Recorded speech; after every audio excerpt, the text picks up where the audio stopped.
네, 지난 시간에 부속적부 심사 청구서와 보석허가 청구서 작성 요령에 대해서 살펴봤습니다. 계속해서 이번 시간에는 주요 형사법문서로서 항소이유서에 대해서 살펴보겠습니다. 먼저 강의안을 보시면 항소권자가 적법하게 항소를 제기할 수 있는 법률상의 근거를 항소이유라고 하고요. 항소이유서란 결국 원심 판결에 대한 불복의 이유를 기재한 서면입니다. 이러이러한 이유로 판결에 불복한다 라는 이유를 기재한 서면이죠. 그래서 항소인 또는 변호인은 항소법원으로부터 소송기록 접수 통지를 받은 후 20일 이내에 항소이유서를 항소법원에 제출해야 합니다. 그래서 실무에서도 이 20일이라는 기간을 놓치면 안 됩니다.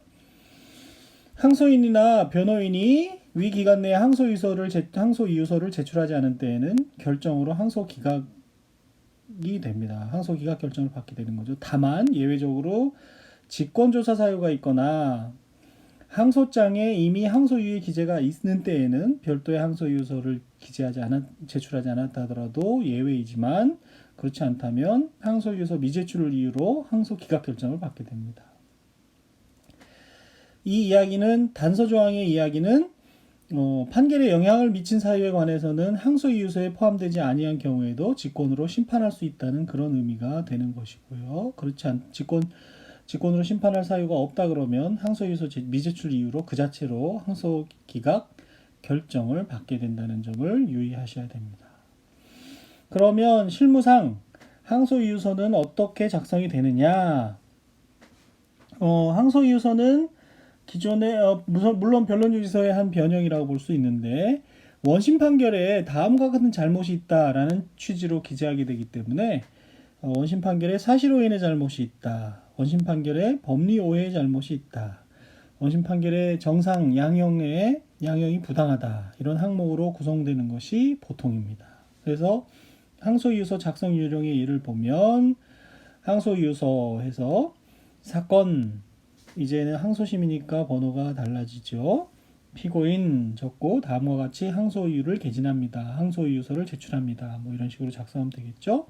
그래서 변론질서에 통상적으로 쓰이는 공소사실의 요지가 아니라 원심 판결의 요지, 원심 판단의 요지를 먼저 적어주게 되고 다음과 같은 항소이유가 있습니다. 해가지고 사실오인 주장, 피고인이 공소사실 기재 범행을 저지르지 않았는데 저질렀다고 인정했다든지 공모를 하지 않았는데 공모했다고 인정한다든지 이와 같이 사실오인의 문제가 있다.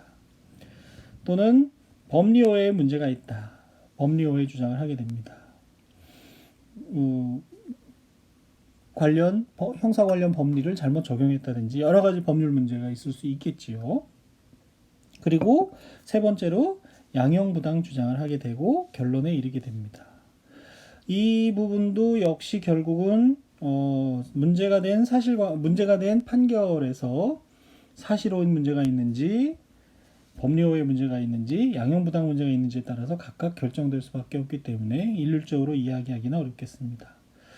그렇지만 1심 판결이 이미 있었고 1심 판결에서 사실오인 문제, 법리오해 문제, 양형부당 문제가 다 문제가 될 수 있기 때문에 참 형사 기록형으로서 출제하기가 내용상 적절할 수 있습니다. 그렇죠? 사실오인 문제도 들어갈 수 있고 법률 문제도 들어갈 수 있고 다 들어갈 수 있지 않습니까? 그래서 개인적으로는 항소유서를 출제하는 것이 형사법 기록형 시험에 가장 바람직하다고 여겨지는데 문제가 있습니다. 문제는 시간적 제약입니다. 시간적 제약 또 시간적 제약이 이제 2시간의 시험이기 때문에 기록형 시험이 보통 기록형 문제를 50페이지 내외로 만들게 되어 있습니다. 그런데 이 50페이지 내에 1심 판결까지 나올 수 있는 기록을 만들고 항소유서를 작성하게 하는 것이 사실상 불가능에 가까울 정도로 여러 가지 사실오인이나 법리오해의 양형부당 주장을 넣기에는 50페이지라는 이 물리적 한계 또 시험 시간이 2시간이라는 시간적 한계 때문에 출제가 여태까지 되지 않고 있는데 사실상은 만약에 선택형 시험이 이제 폐지가 되고 기록형 시험이 강화된다 그러면 기록형 시험 시간이 늘어나면서 또 출제 페이지 수도 늘어나면서 항소유서 출제도 이제는 기대해 볼 만한 고려해 볼 만한 그런 시점이 오는 것 같은데 현재까지는 아직 선택형 시험이 그대로 있고요. 형사소송법에도 기록형 시험의 시간이 2시간으로 제한되어 있기 때문에 현실적으로 출제는 어려운 그런 상황에 있다고 보여집니다. 이것이 항소 이유서에 대한 이야기가 되겠습니다. 끝으로 주요 형사 법문서 중에서 이제 지지난 시간에 변론 요지서, 그리고 지난 시간에 구속적부 심사 청구서와 보석화 청구서, 그리고 이번 시간에 항소 이유서를 다뤘고 3회 시험부터 계속 출제되고 있는 검토견서를 마지막으로 이야기하도록 하겠습니다. 강의안을 제가 읽어보겠습니다. 변호사 시험에는 검토견서도 출제가 되고 있습니다. 그런데 검토견서는 위에서 본 변론요지서나 구속적부심사청구서 또는 보석화 청구서 등과 다른 점이 있습니다. 일반적으로 변론요지서는 주어진 공소장에 대해서 변호인 입장에서 피고인에게 유리한 것을 찾아 쓰는 것이 보통이죠. 근데 검토견서는 피고인이나 변호인 입장에서 유리한 것만 찾아 쓰는 것이 유리한 입장에서 찾아 쓰는 것이 아니라 약간 검찰이나 법원 판사의 입장에서 기소가 제대로 되었는지 또 살펴봐야 되고 공소장 변경이 혹시 예상될 수 있는지 이런 점에 대해서도 검토를 해줘야 됩니다. 그리고 피고인에게 유리한 사항 외에 불리한 사항도 있어서 이런 판결을 받을 예상이 된다. 이런 점도 검토를 해줘야 되기 때문에 보통은 변론요지서를 작성하는 것보다 어렵다고 평가할 수 있겠습니다. 일반적으로. 그래서 예를 들어 기록을 검토한 결과 공소사실 중 유죄 결론이 내려지는 경우에 그 결론에 이르는 사실상 법률상 쟁점을 기재해줘야 된다는 것이죠.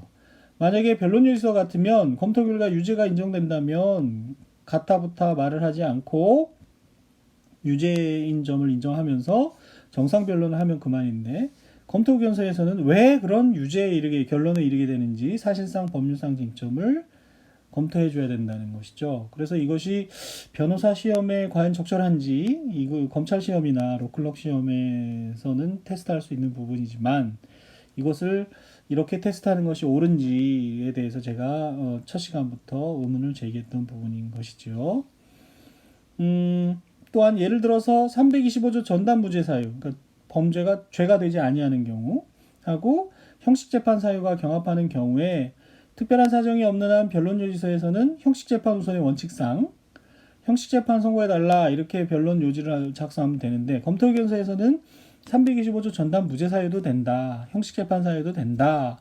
그렇지만 그 중에서 형식재판 사유로 종결하게 될 것이다. 형식재판 우선의 원칙상 이렇게 그 결론에 이르는 과정을 써줘야 되는, 검토해줘야 되는 그런 차이점이 있는 것으로 보여집니다. 역시 법원 로클럭이나 재판연구원이죠. 검사 시험, 선발 시험에 어울릴 법한 그런 얘기들이고 역시 형사재판 실무나 검찰 실무 수업에서 이런 식의 검토가 이루어지고 있는 것으로 보여집니다. 근데 그 내용도 제목도 거기서는 검토 보고서라고 하고 있는 경우가 많은 것 같습니다. 그래서 검토 의견서하고 또 다른 용어도 지금 다른 그런 상황이라고 보여집니다.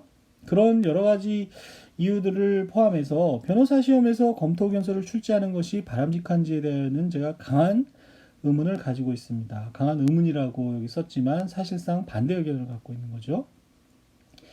왜냐하면 지금부터 얘기하는 문제점들이 있기 때문입니다. 우선 검토 의견서가 변호사들이 전통적으로 작성해온 기본적인 형사 법문서에 해당하는지 굉장히 의문입니다.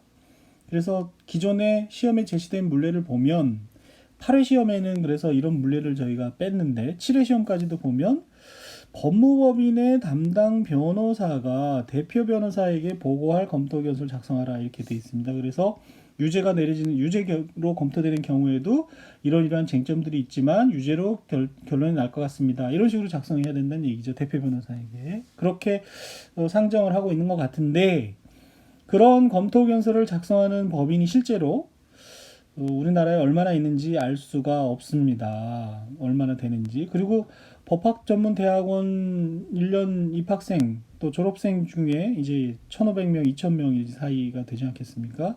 그런 검토 의견서를 작성하는 업무에 종사할 수 있는 대형 법인의 로펌이나 이런 곳에 취업한 학생이 생각보다 그렇게 많지 않을 것 같습니다. 그런데 로스쿨 법학전문대학원 졸업생 전원이 치러야 되는 의무적으로 치러야 되는 변호사 시험에 그런 출제를 하는 것이 타당한지 저희 상당한 의문을 갖고 있습니다. 이에 대해서 검토 의견서 출제를 옹호하는 입장들이 있습니다. 그 주된 논거는 변론료에서만 출제하면 학생들이 기계적으로 무죄 면소 공소기각 사유만 찾아서 적으려고 하기 때문에 충분한 테스트, 시험이 되지 않는다. 변별력이 적다. 뭐 이런 주장이 있습니다. 그렇지만 제 개인적인 생각으로는 아직까지 형사 관련 법률 지식은 선택형이나 사례형 출제로 충분히 테스트할 수 있고 테스트되고 있다고 보여집니다. 기록형 시험의 본래 출제 목적은 연습 기록을 보고서 기본적인 형사 법문서를 작성할 법문서 작성 능력을 테스트하고자 하는 데 있는 것이지 법적 지식을 주된 측정 대상으로 하는 것은 아니지 않는가 저는 이런 생각을 갖고 있기 때문에 그렇죠.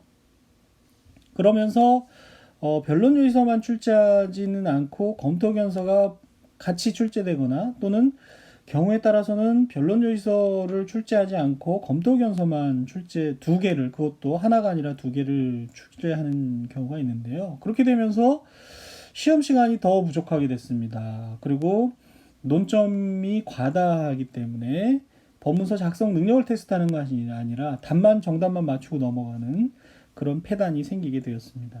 그래서 실제 시험 답안을 채점해 보면 많은 학생들이 시간 부족으로 답안을 완성하지 못합니다. 답안을 완성하는 답안이 그렇게 많지 않고 생각보다 완성하지 못한 답안이 많이 있고 답안을 작성하는 경우에도 법문서 작성 능력을 테스트 받는다는 그런 생각보다는 결론만 맞추어서 간단하게 언급하고 있는 것이 지금 현실이 아닌가 그렇게 생각이 됩니다. 그리고 결정적인 또 하나의 문제점이 있는데 검토 의견서의 경우 쟁점의 제목만 쓰고 뭐 어디에 해당함, 뭐 공소기각 판결 예상됨 이렇게 메모식으로 기재하는 답안이 상당히 많습니다. 예를 들어서 쟁점, 결론, 논거 뭐 이렇게 해서 뭐뭐심 이렇게 쓰는 겁니다. 메모식으로 321조 2항 이런 식으로요. 근데 이게 과연 법문서냐는 거죠. 법문서라고 볼 것이냐. 이게 굉장히 큰 문제가 있습니다. 이것은 법문서 작성 능력을 테스트하는 것이 결코 아니다. 그리고 그런데 또 더 큰 문제는 이렇게 쓴 걸 틀렸다고 할 것이냐. 그걸 틀렸다고 또 할 수 있는 근거도 없다는 것이죠. 왜냐하면 검토 의견서라는 것을 어떤 형식으로 써왔다는 관행이나 이런 게 없기 때문이죠. 그래서 이런 경우 변론 요지서처럼 앞서 제가 작성 요령에서 예로 들었던 변론 요지서처럼 문장 구조로 쓴다 그러면 그렇게 쓰는 학생과 검토 의견서도 그렇게 쓰는 학생들이 있거든요. 이 사건의 쟁점은 뭐뭐뭐라고 할 것입니다.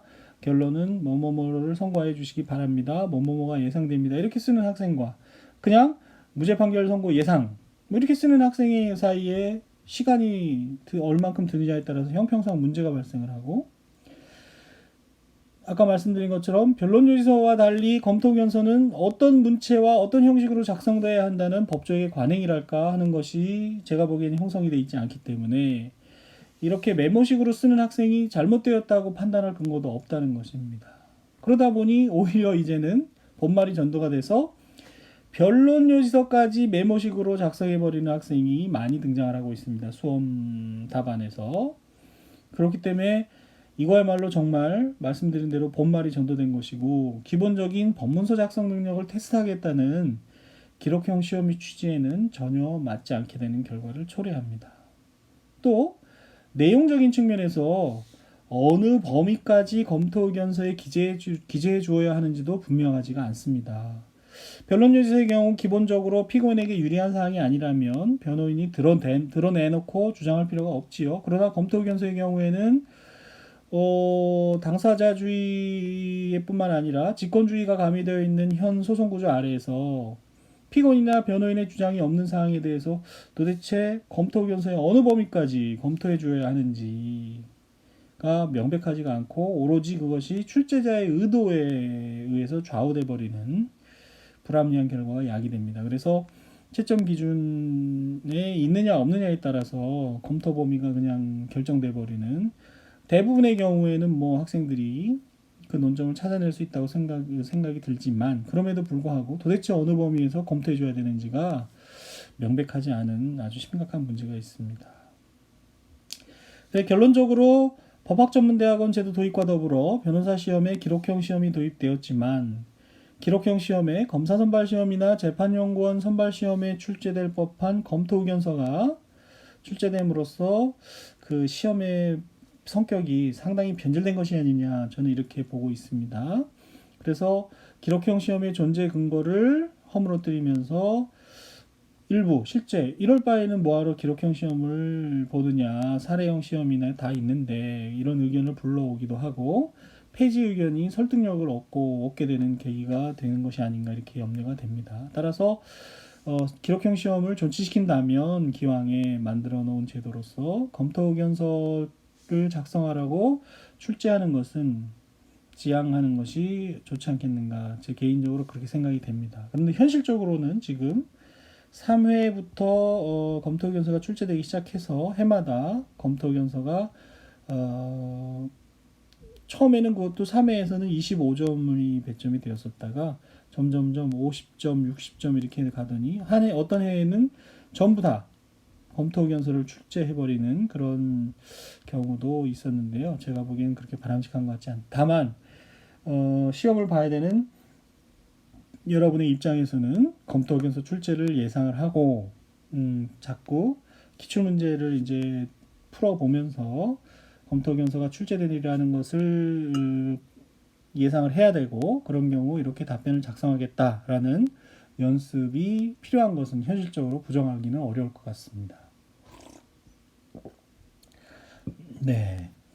그래서 검토 의견서까지 이렇게 해서 변론 요지서, 구속적부 심사 청구서, 보소가 청구서, 항소 이유서, 검토 의견서까지 주요 형사 법문서라는 제목으로 살펴보았습니다. 그래서 이러한 이제 법문서를 작성하기 위해서는 형사 기록을 볼 줄 알아야 되겠지요. 그래서 계속해서 형사 기록 보는 법에 대한 강의를 이어나가도록 하겠습니다. 특정한 형사 사건에 관하여 법원이 작성한 서류나 소송 관계인이 법원에 제출한 서류들로서 또 특정한 방식에 따라서 편철이 돼서 법원에 보관된 서면의 총체를 소송 기록이라고 한다. 그래서 형사 소송 기록은 지난 시간에 말씀드린 것처럼 공판 기록과 공판정에서 제조된 그런 기록들 이렇게 쭉 편철을 하고 뒤에 증거 기록이라고 해서 역시 연달아서 이렇게 편철이 되어 있습니다. 증거로 제출된 피의자 신문조서라든지 진술조서라든지 수사보고서라든지 이런 것으로 이렇게 구성이 되어 있습니다. 그래서 형사소송기록은 공판기록과 증거기록으로 구성이 되어 있습니다. 좀 이따 뒤에서 공판기록의 표지, 이 공판기록의 표지와 중간에 있는 증거기록 표지를 보여드리도록 하겠습니다. 공판기록은 그럼 주로 뭐로 구성이 되어 있느냐? 공판을 진행하면서 작성된 서류들로 증거 목록, 증거 목록 아주 중요한 서류인데요. 증거 목록 보는 법에 대해서 또 좀 이따가 강의를 계속하기로 하고요. 공소장, 공판조서, 공판정에서 이루어진 증인신문을 적은 것, 증인신문 조서도 공판조서의 일종이 됩니다. 그래서 공판조서, 또 공소장 변경이 있는 경우 공소장 변경 허가 신청서, 공판기일에 이루어진 증거 신청서 같은 것들이 공판기록을 구성하고 있게 됩니다. 이제 연습 기록을 보게 되면 공판 기록과 증거 기록에 대한 개념을 좀 더 알 수 있게 되겠죠. 증거 기록에는 공판정에서 증거로 제출된 수사기관 작성의 피의자 신문조서라든지 진술조서라든지 고소장이라든지 진술서라든지 수사보고라든지 사진이라든지 전과조회 해보소 같은 것들이 공판기록 뒤에 편철이 되겠습니다. 자, 이제 증거기락이라는 말이 나오면서부터 전문 증거라든지 위법 수집 증거라든지 이런 주로 이제 전문 증거가 문제가 많이 되고 증거 능력 부분과 증명력의 문제가 대두하리라라는 것을, 즉 증거법의 지식들이 필요하게 된다는 것을 알게 되실 겁니다. 네. 이 정도로 하고 다음 페이지에서 공판기록의 표지 내용을 보겠습니다. 이거 제8회, 작년에 실시됐던 제8회 변호사 시험에서 스캔을 해서 여기다 실어 놓은 것입니다. 공판 기록은 맨 앞에 이렇게 편철이 되면서 페이지 수를 보시면 이제 4라고 돼 있지만 앞에 1, 2, 3페이지가 이제 출제 요령 뭐 그런 것들을 적어 놓은 것이기 때문에 기록의 사실상 첫 부분이 되는 것인데요. 예를 이렇게 기재가 되어 있습니다. 서울중앙지방법원 형사 제1심 소송기록 해가지고 사건 번호, 담임 재판부, 주심이 누군지, 주심이라는 것은 이제 예를 들면 합의부에서 재판장이 있고 우배석 판사와 좌배석 판사가 있지 않습니까? 그 중에서 이제 어느 판사가 주된 심리를 하게 되는 건지 그런 거를 주심이라고 하고, 그 경우 우배석이 주심이면 보통 나라고 여기 적게 되고 좌배석이 주심이면 이 기록에서 보는 것처럼 다라고 보통 적게 되겠습니다. 그래서 그런 주심 관계를 얘기하는 거고요. 사건명 해가지고 공소장에 의해서 공소장에 기재된 죄명 순으로 대부분 사건명이 기재가 되고 관여하고 있는 검사가 기재가 되고 형사사건 형사사건 번호 검찰청에 그 번호가 기재가 되고 피고인이 여기 기재가 됩니다. 피고인 1, 여기서는 피고인이 2명이었는데요. 피고인 1과 피고인 2, 김갑동, 이을남 이렇게 해서 피고인 1에 대해서 제기된 공소장의 죄명이 여기 가나다라마바에서 가나다라마바 이렇게 여기 기재가 되고, 이을남은 가나사, 가와 나와 사의 범죄가 이을남의 범죄다. 이런 것들이 기재가 이렇게 됩니다.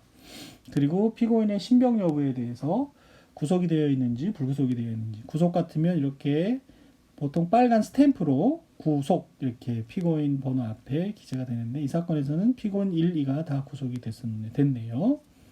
그리고 공소 제기일은 2018년 11월 14일이고 변호인은 사선 변호인으로서 법무부인 최고 담당 변호사 정의호, 김갑동에 대한 변호인, 피고인 이을남에 대해서는 사선 변호사, 개인 변호사입니다. 강변호 이렇게 기재가 됐고요. 나머지 인쇄되어 있는 이런 그 법원 직원들이 사건 기록을 관리하기 위해서 적어놓는 언제 확정이 되는지, 언제까지 기록을 보존해야 되는지, 종결이 어떻게 됐는지 뭐 이런 것들을 적어놓고 결제하게 되는 그런 칸들이 기재가 되어 있는 걸 볼 수 있습니다. 이게 공판 기록의 표지입니다. 나중에 또 아마 시간을 내서 시험 기록을, 연습 기록을 처음부터 끝까지 소개할 기회가 있을 겁니다. 그때 다시 한번 설명할 기회가 있을 수 있는데 어쨌거나 지금 잘 알아두시고, 마침 윗부분에 설명이 빠졌네요. 구속 만료일이 언젠지 여기 적어 놓는 것이 중요합니다. 구속 만료일이 넘어서 구속하고 있을 수는 없고요. 또 구속기간을 법원이 연장할 수 있기 때문에 언제 최종 만료될 수 있는지까지도 이렇게 기록을 해 놓게 됩니다. 그리고 908, 여기 왼쪽에 908이라는 것은 구약식에 대한 개념이죠. 네. 형사소송 절차의 흐름에서 봤지만 검사가 공판을 제기하는 방법에는 908과 구약식이 있어서, 구약식은 이제 벌금, 과료, 몰수에 처하는 사건에 대해서 공판 절차 개정 없이 서면의 심리에서 하는 것이고, 908은 이제 우리가 통상적으로 보는 재판을 여는 것이죠. 그리고 1회 기일이 언제 열렸는지도 여기 기재를 하고 다음 기일이 언제인지 이렇게 기재를 합니다. 그래서 보통 A라고 되어 있는 것은 오전 12월 13일 오전 10시에 1회 기일, 12월 27일 그로부터 2주 뒤 오후 2시에 2회 기일이 열렸다는 것을 기록 표지에서 역시 알 수 있습니다. 이게 공판기록 표지에 대한 전반적인 일별이 되겠고요. 두 번째로 증거기록, 공판기록 중간에 가다 보면 이제 증거기록이 나온다고 했지 않습니까? 거기도 이렇게 증거기록이 됩니다. 페이지 수로 보더라도 중간부터 있는 것을 알 수 있죠. 공판기록 뒤에. 그래서 역시 필요한 정보들을 여기 적어놨습니다. 구공판 사건이고 서울중앙지방법원 검찰청 증거기록이고 검찰 사건번호, 검사, 법원 사건번호, 또 피고인에 대한 내역, 죄명, 다소 순서가 바뀌어 있지만 증거기록 표지가 이렇게 되어 있습니다. 공소제기 1, 구속이 1 피고인 같은 경우에 이때 같은 날 구속됐네요. 김갑동 이율남. 만약에 석방된 날짜가 있으면 여기 이제 언제 석방됐다고 쓰게 되는 거고, 변호인 누구 이렇게 해서 쓰게 되지요. 이것이 증거기록의 표지 내용입니다. 나중에 이제 익숙해지면 공판기록의 표지나 증거기록의 표지는 소송기록의 표지나 증거기록의 표지는 그렇게 중요하지는 않지만 일단 익숙해질 때까지는 자꾸 눈에 익숙하게 봐주는 것이 좋겠습니다. 자, 이것이 이제 여태까지 본 것이 공판기록 또 증거기록의 표지 부분이었습니다.